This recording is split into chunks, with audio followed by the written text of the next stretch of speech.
Hello, friends. The same generation that was often mocked as lazy, careless, and unfit to lead. Yes, Gen Z has now shaken the very foundations of Nepal. Their protests have forced Prime Minister KP Sharma Oli to step down. The agitation has grown so fierce that the Prime Minister's residence has been burned to the ground. Parliament too has gone up in flames. In one shocking scene, the finance minister was chased by furious crowds, pelted with shoes in the middle of the street. Amidst this chaos, tragedy struck. The former prime minister's wife lost her life when their home was set ablaze. So what created this wave of rage? Was it just a reaction to the social media ban? The reality is more complex. On 8 September 2025, Kathmandu witnessed an unprecedented uprising. Thousands of young people, mostly between 20 and 25, flooded the capital streets. Some wore school uniforms, others college ones. This mobilization was led by a group called Hami Nepal. The march started from the symbolic Metigar Mandala and was headed toward Parliament. It began as a peaceful, non-violent demonstration, but the government unleashed police forces to crush it. Water cannons, tear gas, and rubber bullets were deployed. Clashes broke out. Eventually, a few protesters stormed the Parliament complex, and then came the moment that shocked the entire nation. Police opened fire, not with rubber bullets, but with live rounds. At least 19 protesters were killed. Over 400 were injured. Even a 12-year-old child lost their life. When word spread of this brutality, silence was no longer an option. Thousands more poured into the streets, swelling the protests to an uncontrollable scale. By mid-afternoon, the government tried to impose a strict curfew at 3:30 p.m., but nothing could stop the rising tide. Protests spread beyond Kathmandu to Pokhara, Batwal, Bharatpur, Damak, and other cities. While the international media highlighted the social media ban as the spark, that was only part of the story. Anger had been simmering for years over corruption, unemployment, and nepotism. The ban merely pushed everything past the breaking point. Let's start with the social media crackdown. 2023, the Nepali government demanded that global social media companies officially register with the Ministry of Communication and establish local offices. Officials claimed it was necessary to curb hate speech, scams, and cybercrime. Over time, 5 official notices were issued, but almost no major platform complied, except TikTok, the Chinese giant. Backed by a Supreme Court order, the government then moved to ban all non-compliant platforms. On the 28th August 2025, companies were given until 3rd September to register or face a ban. They ignored the deadline, and so 26 platforms vanished overnight. Facebook, Instagram, YouTube, WhatsApp, Twitter, Snapchat, all gone. Only TikTok remained. The youth immediately interpreted this as an authoritarian attempt to silence dissent. And perhaps they were right, because videos exposing corruption and the extravagant lifestyles of ministers, children had gone viral online. The ban conveniently wiped them off the map. One protester summed it up. They banned our voices, our freedom. This is dictatorship. But the outrage wasn't only about speech. It was about survival. In 2024, youth unemployment in Nepal stood at 20.82%. That means 1 in every 5 young people had no job. With limited opportunities at home, many left for foreign lands. In fact, thousands even enlisted in Russia's army during the Ukraine war just to earn money.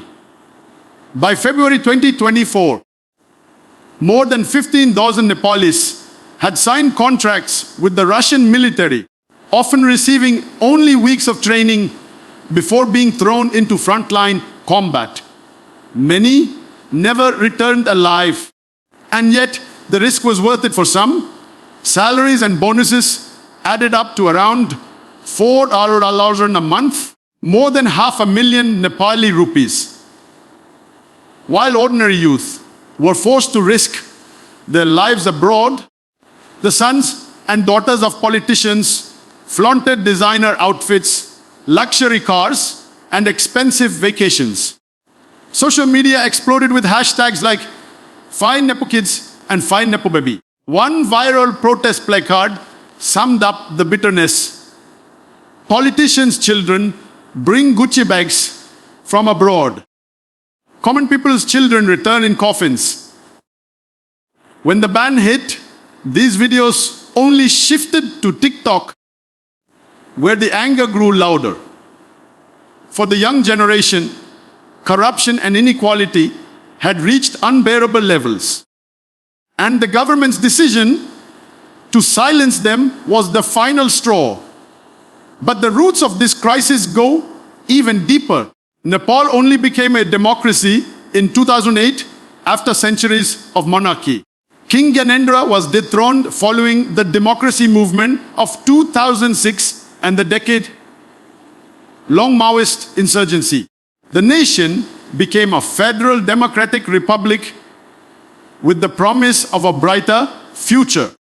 Yet in the 17 years since then, Nepal has seen 13 different governments. Power keeps bouncing between the Nepali Congress and the two communist factions, UML and Maoist Center. Leaders like KP Sharma Oli, Pushpa Kamal Dahal, and Sher Bahadur Duba rotate in and out of office through fragile coalitions. But accusations of corruption follow them all. Duba is accused of taking illegal commissions on aircraft deals, while his wife Arzu Rana Duba faces allegations of sending Nepali citizens abroad with fake refugee papers. Dahal is accused of siphoning off funds meant for former Maoist fighters. Oli himself is under investigation for illegally converting land into commercial property. Even former prime ministers are accused of selling state-owned land to private buyers. The tragedy is that Nepal's constitution protects politicians from investigation over policy decisions, giving them virtual immunity. This legal loophole has allowed corruption to thrive unchecked. Against this backdrop, the social media ban felt like salt on an open wound. It endangered tourism, which depends heavily on online platforms, and disrupted millions of families who rely on apps to stay connected with loved ones abroad. Over 7 million Nepalis live overseas. Their daily communication was suddenly cut off.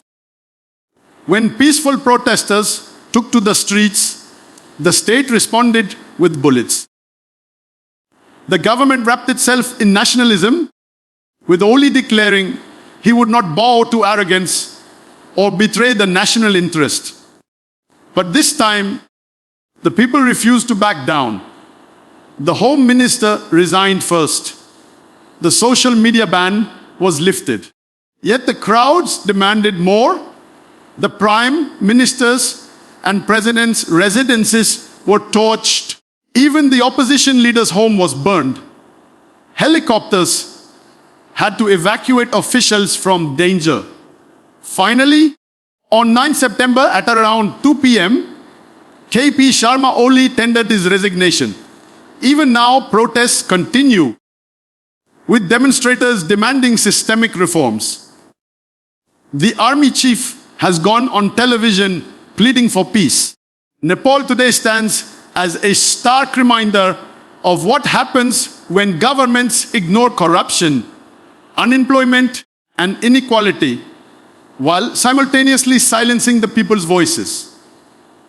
Once trust is broken, law and order collapse, and the damage is hard to undo. Some factions are even calling for a return to monarchy. But that would be a step backward. The only true solution lies within democracy itself. Friends, I hope Nepal can steer toward a peaceful, lasting reform.